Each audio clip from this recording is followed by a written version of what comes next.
This is Preeti on our YouTube channel Commerce Bharti, Foundation course of CA with business correspondence and reporting. In our last class, we have discussed about what is sentence, its types, active and passive voice, and in today's class, we will learn direct and indirect speech and how to change them according to some rules. So let's start, guys. What is direct speech and what is indirect speech? First of all, हम direct और indirect speech को जब करते हैं तो हमें दोनों का मीनिंग, दोनों की यूजफुलनेस, दोनों की एडवांटेज के बारे में पता होना चाहिए. तो हम यहाँ पे पहले डायरेक्ट एंड इनडायरेक्ट स्पीच दोनों की फीचर्स के बारे में बात करेंगे कि डायरेक्ट स्पीच क्या होती है और इनडायरेक्ट स्पीच क्या होती है. सबसे पहले हमारे पास है डायरेक्ट स्पीच. इसके अंदर फर्स्ट पॉइंट हमारा क्या आता है, quote the actual words. Means कि आपका स्पीकर जो है वो क्या बोल रहा है उसके वर्ड्स को आपको कोटेशन में लिखना पड़ता है.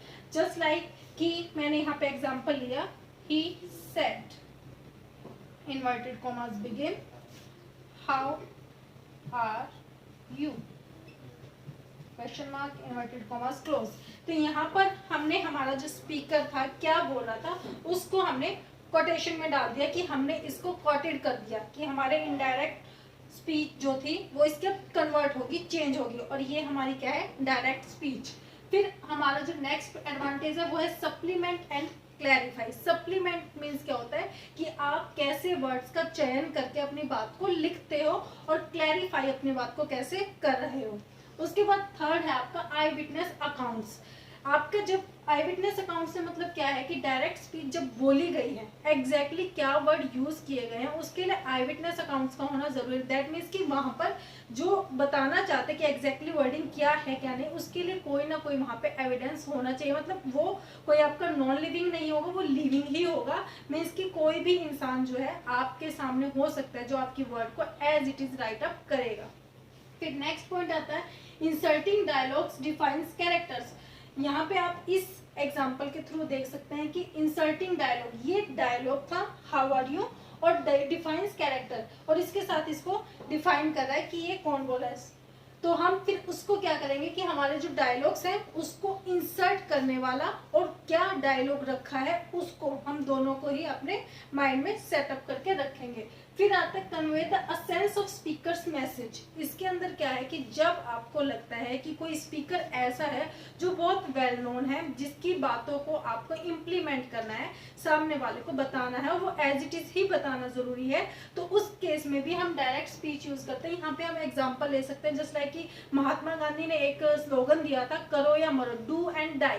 वो क्या थी, वो बात एज इट इज थी, उसको हम चेंज नहीं कर सकते. तो वहां पे क्या थी, उस असेंस को बताने के लिए कि पर्टिकुलर किस स्पीकर ने ये बात कही थी, तो भी हम क्या यूज करते हैं, हमारी डायरेक्ट स्पीच. उसके बाद scripts of play and films.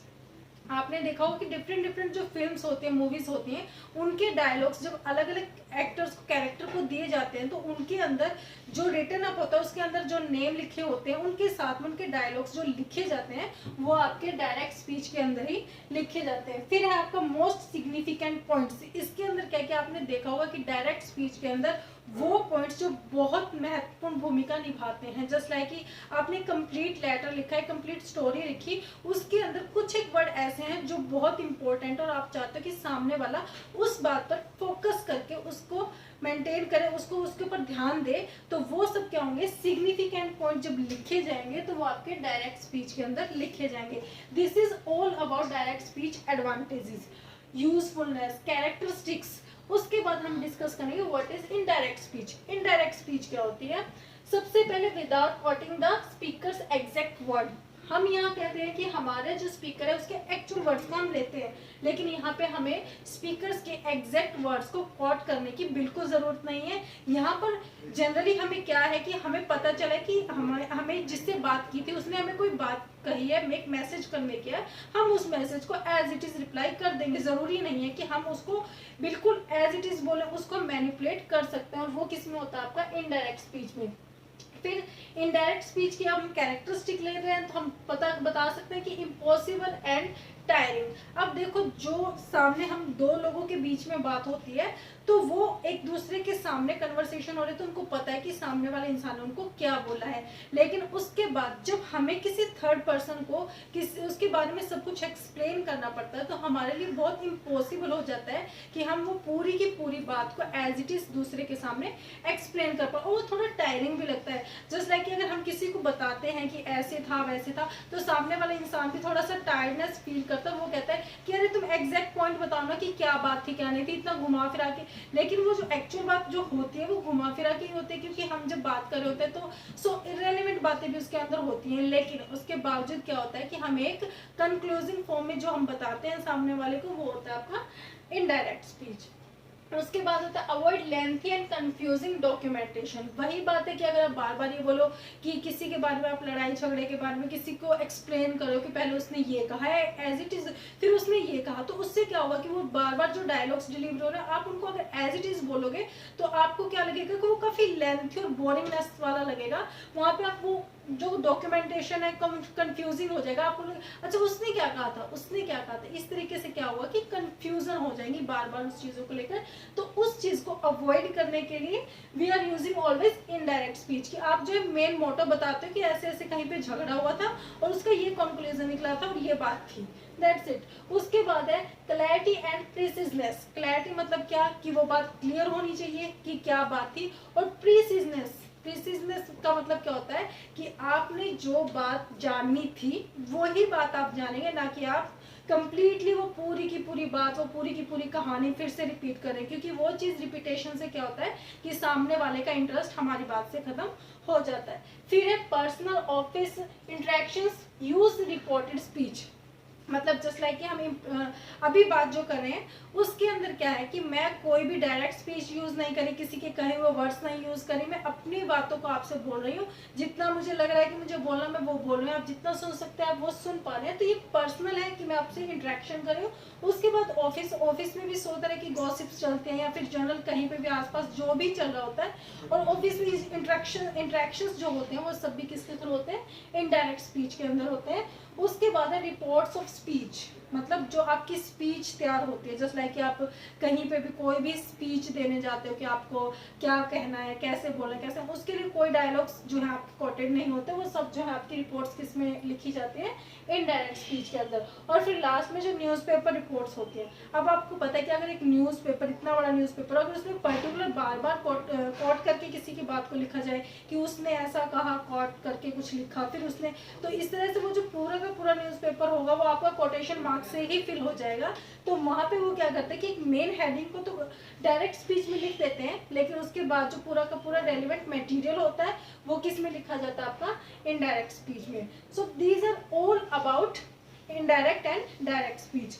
यहाँ पे मैंने आपको बताया था कि ये डायरेक्ट स्पीच है जहाँ पे एक्चुअल वर्ड लिए गए हैं, यहाँ पे इनडायरेक्ट स्पीच है without coating the speakers exact word. अब इसको चेंज करेंगे हम, ही सेड हाउ, यू यहाँ पे आपका सेकंड पर्सन है, चेंज अकॉर्डिंग टू ऑब्जेक्ट, और यहाँ पे हमारे पास कोई ऑब्जेक्ट नहीं है तो हम इसको एज इट इज रख सकते हैं, या फिर हम खुद से कुछ भी मान सकते हैं, यहाँ पे ही कर सकते हैं, या हम कोई भी शी कुछ भी यहाँ पे ले सकते हैं, और उसके बाद शी वॉज फर्स्ट ऑफ। अब यहाँ पे हमने किसी भी तरह के कोटेड मार्क्स जो उनका यूज नहीं किया, और ये हमारी क्या हो गई, indirect speech. After discussing the characteristic of direct and indirect speech, now we will do rules of changing direct speech into indirect speech. अब जब डायरेक्ट स्पीच को इनडायरेक्ट स्पीच में हम चेंज कर रहे हैं तो हमें किन किन बातों का ध्यान रखना है, उसके रिगार्डिंग कुछ रूल्स हैं। फर्स्ट ऑफ ऑल हम डायरेक्ट स्पीच को चेंज कर सकते हैं इनडायरेक्ट स्पीच में, और इनडायरेक्ट स्पीच को चेंज कर सकते हैं डायरेक्ट स्पीच में। और जब डायरेक्ट स्पीच से इनडायरेक्ट स्पीच में चेंज करते हैं तो कंजंक्शन दैट यूज होती है, जो डायरेक्ट स्पीच है मतलब जो बोली गई बात है उससे पहले लगती है। और उसके बाद फिर है हमारे प्रोनाउंस, प्रोनाउन चेंज होते हैं, ये प्रोनाउन टेबल है जिसके अकॉर्डिंग आपके प्रोनाउंस चेंज होते हैं।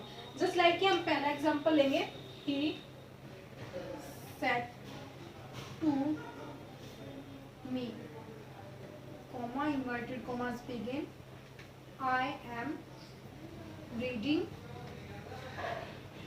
a book, यहाँ पर हमारे पास क्या है, ये जो सेंटेंस लिखा हुआ है ये क्या है, इसको हम बोलते हैं reported verb.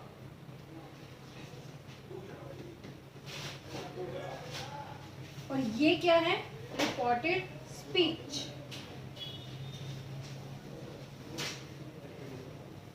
So we can say that कि यहाँ पर हमें जो दिखाई दे रहा है, हम बात करें डायरेक्ट और इनडायरेक्ट स्पीच के बारे में, तो यहाँ पर हमारे सामने क्या है कि जो कॉम्पिटिटिव एग्जाम्स होते हैं उसके अंदर हम क्या देखते हैं कि डायरेक्ट और इनडायरेक्ट स्पीच ना बोलकर वो इसको रिपोर्टेड वर्ब या रिपोर्टेड स्पीच भी बोल देते हैं, जहाँ पर हम कंफ्यूज हो जाते हैं कि हमें रिपोर्टेड स्पीच के बारे में तो आइडिया नहीं है, डायरेक्ट और इनडायरेक्ट स्पीच का तो हमें पता था, हमने सुना था, but what is reported verb और रिपोर्टेड स्पीच। तो इस तरह से नेम चेंज करके जो है आपका एग्जामिनर आपसे क्वेश्चन पुट करता है कि change it into reported speech.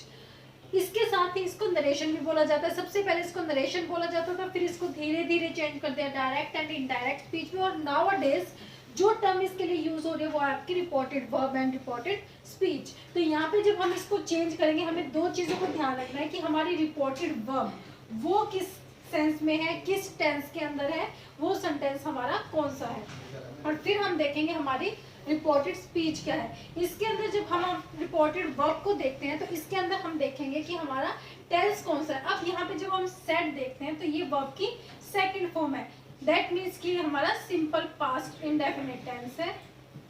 और उसके बाद जब हम हमारी रिपोर्टेड स्पीच को देखते हैं, ये है हमारा प्रेजेंट के अंदर, जहां पर हमें क्या मिला हुआ इज एम आर, तो ये हमारा जब प्रेजेंट है और हमारी रिपोर्टेड वर्ब पास्ट में है तो हमें हमारी रिपोर्टेड स्पीच को भी पास्ट में चेंज करना होगा, अदरवाइज हमारी रिपोर्टेड स्पीच जो है वो गलत होगी। तो यहाँ पे सबसे पहला जो रूल है, जो सेट है, वो क्या है कि according to your reported verb you have to change your reported speech.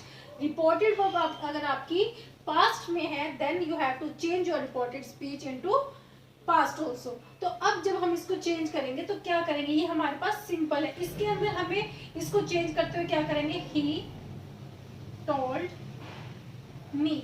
अब इस चीज को हम यहाँ से हटाकर क्या टर्म यूज करें, क्या वर्ड यूज करें, टोल्ड। इन्वर्टेड कोमास को हटाना जरूरी है क्योंकि इन्वर्टेड कोमास को नहीं हटाओगे तो उसको आप रिपोर्टेड स्पीच या इनडायरेक्ट स्पीच के अंदर चेंज नहीं कर सकते। तो इसको जब चेंज करेंगे तो इसको हटाने के लिए हम क्या लिखेंगे, दैट। फिर यहाँ पे मैंने आपको बताया था कि आप जो है प्रोनाउन चेंज करोगे, और प्रोनाउंस टेबल हमारे पास यहाँ पर है। हमारे पास I, we, you, he, she, it, they, बहुत बार आपने ये टेबल सुनी होगी। तो ये सब आपके क्या है, सब्जेक्टिव केस। और उसके बाद आपके my, our, your, his, her, its, their, ये सब आपके क्या है, पॉजेसिव केस। और आपके me, us, you, him, her, it, them, ये सब क्या है आपके ऑब्जेक्टिव केस। जनरली जो प्रोनाउन टेबल के अंदर किसी को कंफ्यूजन होती है वो यहाँ पर होती है कि यहाँ पे हर और हर दो बार मिलता है। यहाँ पे कंफ्यूज क्या होता है कि मैम जब हम कहीं देखते हैं तो हमें दोनों जगह हर लिखा हुआ मिलता है, तो हम कैसे क्लैरिफाई करें, उसको कैसे अलग करें कि ये कौन सा केस है, हमारा ऑब्जेक्टिव है या पॉजेसिव है। तो मैं आपको एक बात बताती हूँ कि आपके ये जो प्रोनाउन टेबल के अंदर ये जो केस है इसको बोलते हैं पॉजेसिव केस। पॉजेस का मतलब क्या होता है कि किसी ना किसी चीज को साथ लेकर कैरी करके उसको चलना। जस्ट लाइक कि आपको my, our, your, his, her, it, its, their, ये कभी आपको अकेला नहीं मिलेगा। जस्ट लाइक माई नेम, कभी आपने नहीं देखा होगा I give this to my, no, हम क्या बोलते हैं, आई गिव माई पेन और पेपर टू मी, या फिर किसी और को हम जो बोलते हैं तो इसमें से हम वो टर्म यूज करते हैं। जस्ट लाइक कि मैंने बोला I want to give my pen to her, यहाँ पे ये हर है क्योंकि इस हर के साथ कुछ भी नहीं है। बट अगर मैं बोलूँ I give my pen, I give her pen to that person, वहां पे मैंने हर के साथ पेन लगा दिया, यहाँ पे मैंने पेन को कनेक्ट किया, तो दैट मीन्स कि ये आपका कौन सा केस बन गया, पॉजेसिव केस। तो आपको यह बिल्कुल कंफ्यूज होने की जरूरत नहीं है। जब आपको किसी भी यहाँ पे जो भी है इनके साथ कुछ ना कुछ साथ में ऑब्जेक्ट मिलेगा लिखा हुआ, तो आप बोल सकते हो कि ये पॉजेसिव केस हर है और ये आपका क्या है, ऑब्जेक्टिव केस हर है। उसके बाद यहाँ पे हम बात करेंगे इस चीज को जब हम चेंज करते हैं तो हम क्या चीज लिखते हैं, एक ये फॉर्मूला आपने बहुत पहले से सुना होगा, सन, इसको हम इस तरीके से लिखते हैं 1 2 3। मतलब आपका जो फर्स्ट पर्सन है, नीचे हमारे होंगे पर्सन अकॉर्डिंग टू और ऊपर होंगे हमारे सब्जेक्ट ऑब्जेक्ट के अकॉर्डिंग। तो यहाँ पर क्या है, हमारा फर्स्ट पर्सन किसके अकॉर्डिंग चेंज होगा, सब्जेक्ट के according. Second person change according to object. Third person change no change. यहाँ पे एंड का मतलब क्या है, नो चेंज। अब मैंने आपको रूल्स बता दिए कि कैसे आप जो प्रोनाउन को चेंज करोगे। अब इसके साथ मैंने आपको बता दिया कि सब्जेक्टिव केस ये है, ऑब्जेक्टिव केस ये है और प्रोनाउन ये। अब डाउट कहाँ आ रहा है कि फर्स्ट सेकंड थर्ड पर्सन कौन से हैं। तो मैंने इसको भी 3 पार्ट्स में डिवाइड किया हुआ। तो फर्स्ट पार्ट ये है, सेकंड ये है, थर्ड ये। तो हम इसको बोल सकते हैं that is our first and that is second and the last one is third. तो इस तरीके से हम इसको क्या करेंगे कि अगर हमें हमारी रिपोर्टेड स्पीच के अंदर फर्स्ट पर्सन मिलता है, मतलब इनमें से कोई भी मिलता है, तो हम चेंज किसके अकॉर्डिंग करेंगे, सब्जेक्ट। दैट मीन्स कि हम हमारा जो सब्जेक्ट है, हमारे टेंस को जो सब्जेक्ट होता है वो देखेंगे। उसके बाद सेकंड पर्सन हमारा ये अगर हमें मिलता है तो हमारे रिपोर्टेड वर्ब का जो ऑब्जेक्ट है उसको चेक करेंगे कि वो ऑब्जेक्ट कौन सा, उसके अकॉर्डिंग चेंज होगा। और थर्ड पर्सन मतलब अगर आपको इनमें से कहीं कुछ भी मिल जाता है तो आप उसको चेंज नहीं करेंगे, नो चेंज। तो अब जब हम इसको चेंज कर रहे हैं तो हमारे पास क्या है, आई क्या है हमारा फर्स्ट पर्सन, और चेंज किसके अकॉर्डिंग होगा, हमारे सब्जेक्ट के अकॉर्डिंग। यहाँ हमारा सब्जेक्ट है ही, तो आई जब चेंज होगा, आई क्या है सब्जेक्टिव फॉर्म में, यहाँ पे आई सब्जेक्टिव फॉर्म में, ही भी सब्जेक्टिव फॉर्म में नजर आ रहा है, तो हम क्या लिखेंगे, ही।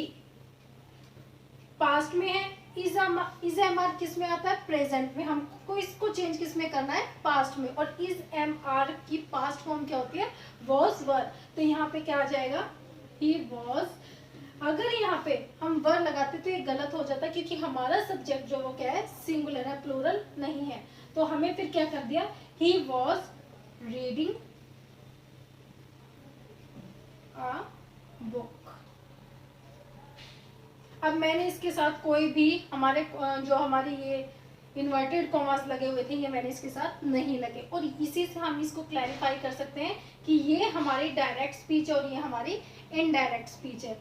आपको सीधी सीधी बातों में जो चीज़ ध्यान रखनी है, जब हम डायरेक्ट स्पीच को चेंज करेंगे इनडायरेक्ट में, तो हमें एक तो यहाँ पर देखना है कि हमारा टेंस जो है वो किस फॉर्म में है, किस में है, ये हमारा पास्ट में है, प्रेजेंट में है, कहाँ पर है। हमें इस चीज़ में हमें 3 चीज़ों की ज़रूरत पड़ेगी, that is subject, verb and object. यहाँ पे हमें क्या देखने की ज़रूरत है, हमारे प्रोनाउंस जो हम चेंज करेंगे कि हमें किस में चेंज करने हैं, वो सब यहाँ पर है। अब ये हमारे पास सिंपल जो हमारे सिंपल सेंटेंस होते हैं उसके अकॉर्डिंग। अब इसी को, ये था मेरा सिंपल प्रेजेंट जिसको मैंने यहाँ पे चेंज कर दिया। अब ये बात जो आपको क्या ध्यान रखनी है कि प्रेजेंट को हमने चेंज किस में कर दिया, पास्ट में। प्रेजेंट की फॉर्म कौन सी होती है, वर्ब्स फर्स्ट फॉर्म एस या ई एस इसके साथ लगा होता है, और पास्ट में क्या चला जाता है, वर्ब की सेकंड फॉर्म। दैट मीन्स कि अगर यहाँ पे आपको ड्रिंक मिलता है तो आप इसको कन्वर्ट कर देंगे, चेंज किस में कर देंगे, पास्ट फॉर्म में। कैसे, ड्रैंक। और उसके बाद अगर आपको यहाँ पर आपको मिलता है पास्ट परफेक्ट, जस्ट लाइक अगर आपको सेकंड फॉर्म मिलती है पास्ट की, जस्ट लाइक आपको यहाँ पे मिला ड्रैंक, तो आप इसको चेंज किस में करेंगे, पास्ट परफेक्ट के अंदर। और जब इसको चेंज करेंगे तो क्या लगा देंगे, हैड प्लस वर्ब की थर्ड फॉर्म, और इसकी थर्ड फॉर्म क्या हो जाएगी आपकी, ट्रक। आपको ये चीजें याद कैसे करनी है, बहुत ही इजी है कि इज एम आर का पास्ट फॉर्म क्या हो गई, वाज वर। और यहाँ पर अगर वाज वर लिखा होता तो आप उसको चेंज किस में करते, हैड बीन में। जहाँ पे मैंने आपको इसको क्लियर करके बताया। अब इसको जब आपको लर्न करना है तो आपको इस तरीके से इसको चेंज कर सकते हैं, जस्ट लाइक कि इज एम आर चेंज करेंगे तो क्या आ जाएगा आपका, वाज वर। उसके बाद अगर आपको मिल जाए वाज वर, तो आप इसको चेंज करके क्या लिखेंगे, हैड बीन। आपको सिर्फ इन वर्ब्स का ध्यान रखना है जो आपको यहाँ पे वर्ब दी गई हैं, इनको आप चेंज करके यहाँ पे डायरेक्ट से इनडायरेक्ट स्पीच के अंदर चेंज कर सकते हो। इसके साथ ही अगर आप जब इसको चेंज करते हो बाकी आपको वर्ब के साथ कुछ इतना छेड़छाड़ करने की जरूरत नहीं है, क्योंकि जब आपको पता है कि हैड बीन लग गया दैट मीन्स कि जो भी फॉर्म होगी वो एज इट इज कैरी होगी। लेकिन अगर यहाँ पे सिंपल प्रेजेंट फॉर्म लिखी होती तो वो किस में चेंज हो जाती, जस्ट लाइक यहाँ पे लिखा होता लाइक, तो यहाँ पे क्या हो जाता हमारा लाइट। हम क्या कह सकते हैं कि हमारा present change into past and past change into past perfect. Let me clear कि हमारे पास कितने सेंटेंस है। सेंटेंस के चैप्टर में मैं आपको बता चुकी हूँ कि हमारे पास कितने सेंटेंस थे। सबसे पहले हमारे पास था डिक्लेरेटिव, जो अभी हमने सेंटेंस किया वो हमारा था डिक्लेरेटिव सेंटेंस था, जिसको मैंने आपको चेंज करना बताया। उसके बाद आपके नेक्स्ट वो होते हैं आपके इंटेरोगेटिव।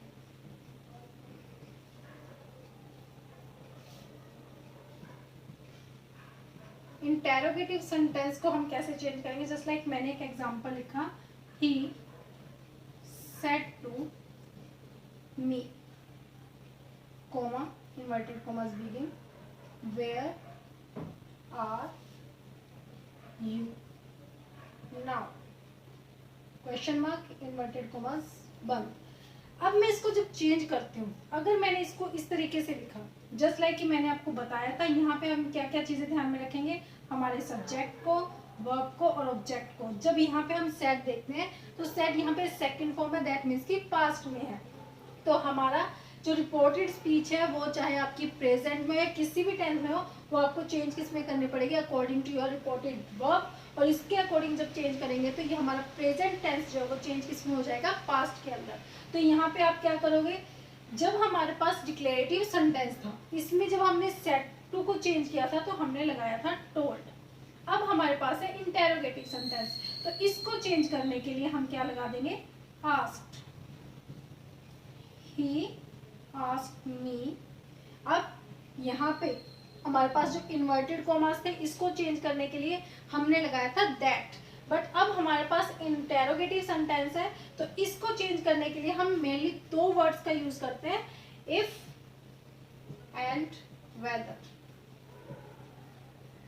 लेकिन अगर हमारे पास WH फैमिली है तो हमें इन वर्ड्स की नीड नहीं होती हमारी डायरेक्ट स्पीच को इनडायरेक्ट स्पीच के अंदर चेंज करने की। तो अब हम इसको वेयर एज इट इज लिखेंगे।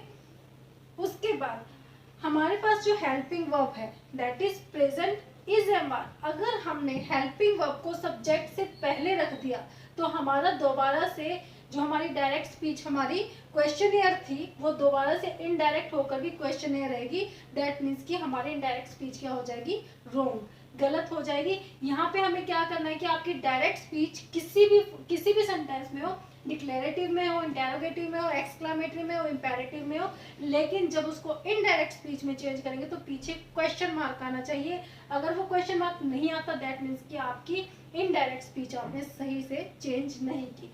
अब यहाँ पे मैंने किया वेयर, यू क्या है हमारा second person, second person change according to object, second person है हमारा you, change according to object, object हमारा मी है। अब मी की हम सब्जेक्टिव फॉर्म देखेंगे, मी यहाँ पर इसकी सब्जेक्टिव फॉर्म आ गई हमारे पास आई, और इसके लिए मैंने यहाँ लिख दिया आई इज एम आर। यहाँ पे आई है, आई के साथ हमेशा एम आता है तो मैंने यहाँ पे लिखा M.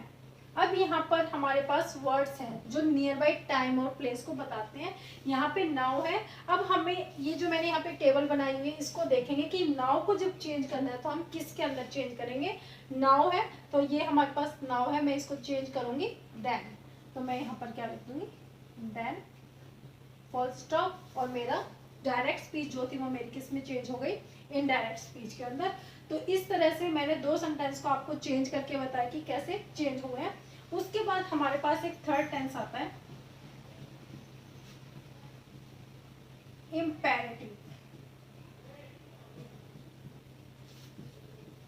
Imperative sentence, imperative sentence कौन से होते हैं, वो सेंटेंस जिनकी बिगिनिंग कहाँ से होती है, वर्ब के साथ, वर्ब की फर्स्ट फॉर्म के साथ। मतलब अगर आपको इम्पेरेटिव सेंटेंस लर्न करना है, मैंने अपने सेंटेंस वाले चैप्टर में भी बताया था कि इम्पेरेटिव सेंटेंस को लर्न करने के लिए आपको सिर्फ एक बात का ध्यान रखना है कि कोई भी सेंटेंस जो वर्ब की फर्स्ट फॉर्म से स्टार्ट होता है वो कौन सा सेंटेंस होता है, इम्पेरेटिव सेंटेंस। तो अब जब मुझे इसके बारे में लिखना है तो मैंने यहाँ पे एक एग्जाम्पल लिया,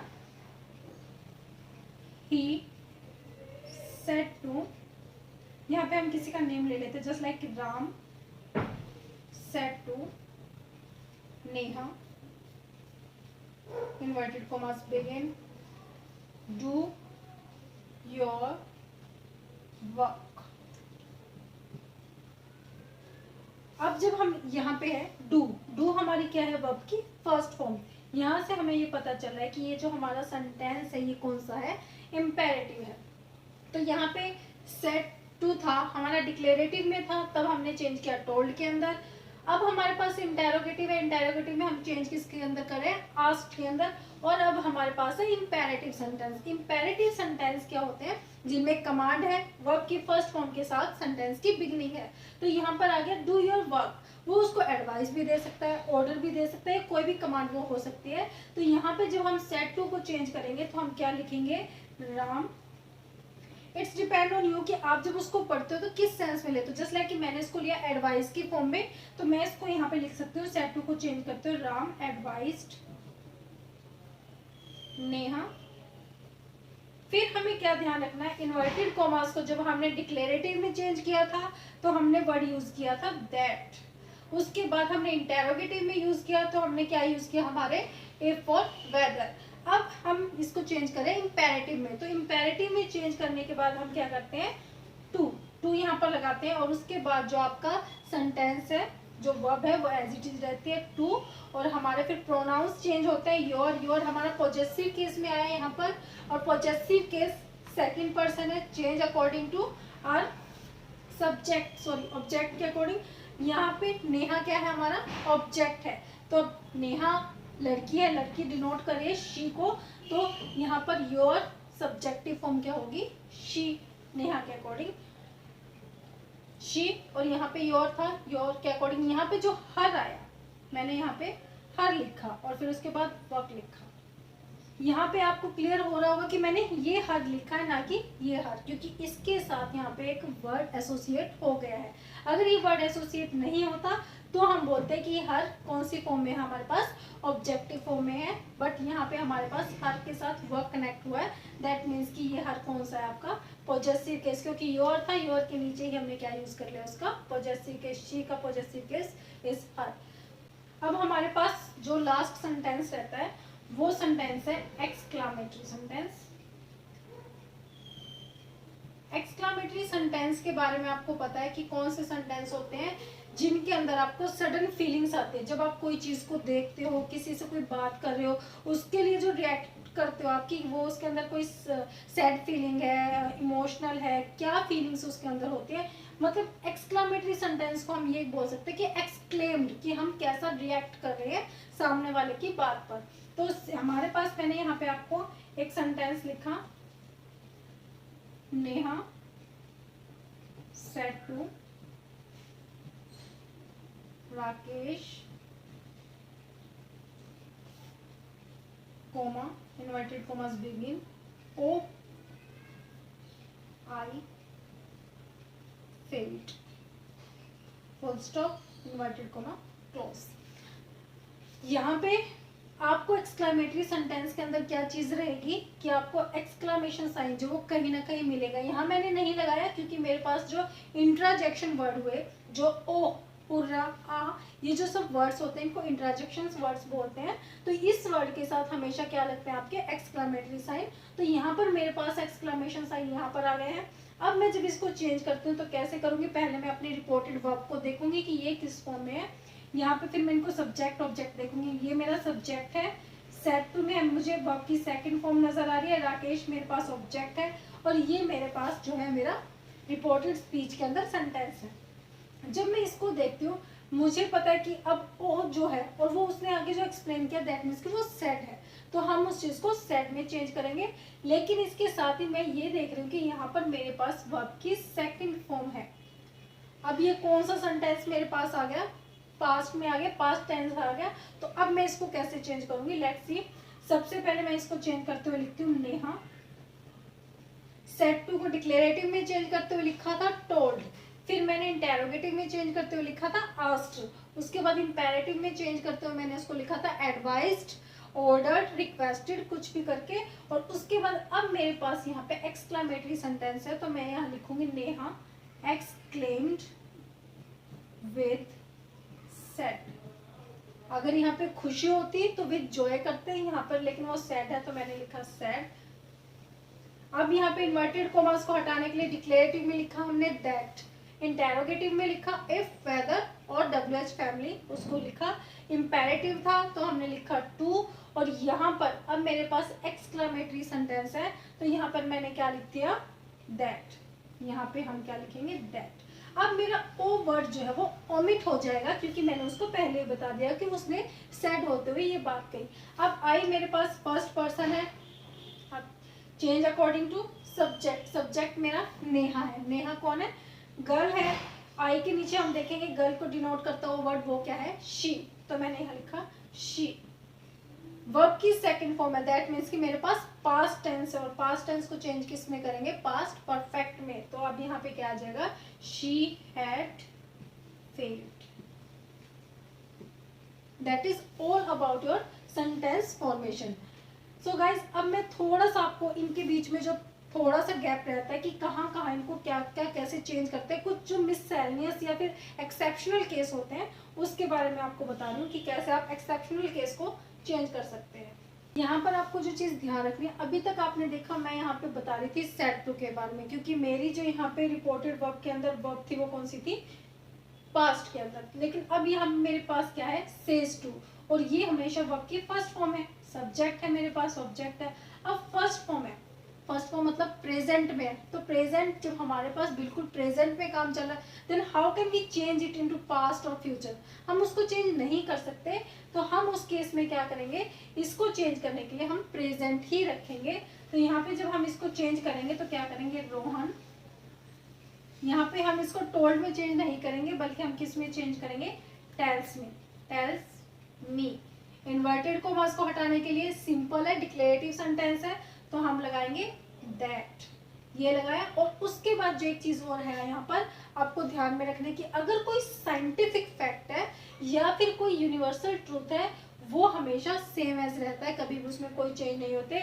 यहाँ पे आप इस एमआर को चेंज नहीं कर सकते, बेशक यहाँ पे सेड होता कुछ भी होता, क्योंकि ये जो है कि यूनिवर्सल ट्रूथ है। तो इसके लिए हम क्या बस इसको ऐसे लिखेंगे honesty is the best policy.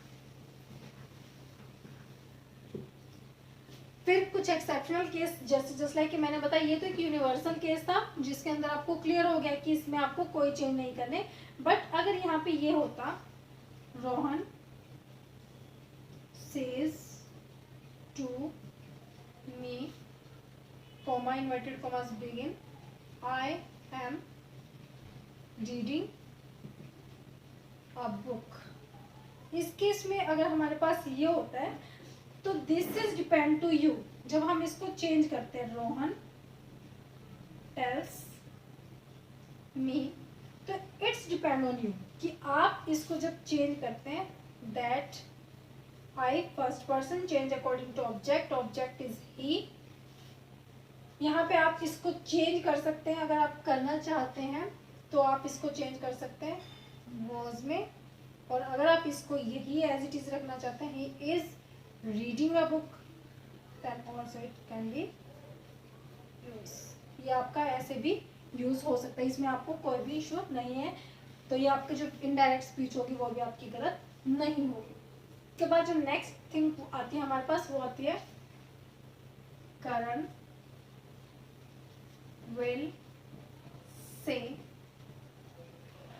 Commas inverted commas begin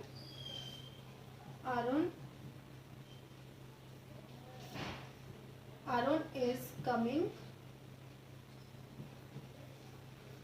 today।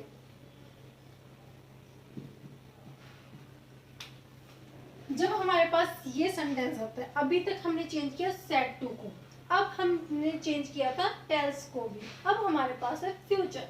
तो अब यहाँ पे फ्यूचर है, तो फ्यूचर को तो हम बिल्कुल ही चेंज नहीं कर सकते। विल से इन्वर्टेड कॉमास को हटाने के लिए दैट, अरुण थर्ड पर्सन है ही है, then it can be change. तो यहाँ पे अरुण इसको हम चेंज नहीं करेंगे क्योंकि अब वो काम पास्ट में नहीं, वो फ्यूचर में होगा। तो उसको हम कैसे पास्ट में डाल सकते हैं? तो हम यहाँ पे क्या करेंगे, अरुण इज कमिंग टुडे है हमारे पास। इस टेबल के अकॉर्डिंग जब हम देखते हैं टुडे को चेंज करेंगे तो क्या आ जाएगा हमारे पास, दैट डे। तो यहाँ पे मैंने क्या लिख दिया, दैट डे। ये सब था आपकी जो डिफरेंट टेंस है, सेंटेंस है, उसके अकॉर्डिंग आपको कैसे चेंज करना है। आपको इस प्रोनाउन टेबल के बारे में पूरी नॉलेज होनी चाहिए कि आपके पास सेकंड पर्सन कौन से, सब्जेक्टिव फॉर्म कौन सी है, ऑब्जेक्टिव फॉर्म कौन सी है, और उसके साथ आप पॉजेसिव फॉर्म को कैसे रिलेट करते हो। फिर ये वर्ड्स जो है आपको याद करना जरूरी है कि जब आपके पास डायरेक्ट स्पीच में हेयर है then change into there, today है then change into that day, yesterday change into the day before, tomorrow the next day, next week the following week, next month the following month, now change into then, ago before the, so, last night the night before, this that these those, come go। अगर ये सभी sentence और tense को mind में आप set करके अगर आप स्पीच को चेंज करते हो, आपको प्रोनाउन टेबल अच्छे से लर्न है और ये नियरेस्ट जो आपके प्लेस और टाइम को डिनोट करने वाले वर्ड्स लर्न है, और too much able to do any kind of direct speech change into indirect, और इनडायरेक्ट स्पीच को भी एज इट इज आप डायरेक्ट स्पीच के अंदर चेंज कर सकते हो। तो गाइज आज की क्लास में इतना ही। नेक्स्ट क्लास में मिलते हैं नए चैप्टर के साथ जो कि वो कैब है, उसके साथ हम मिलेंगे आपको। Thank you for watching.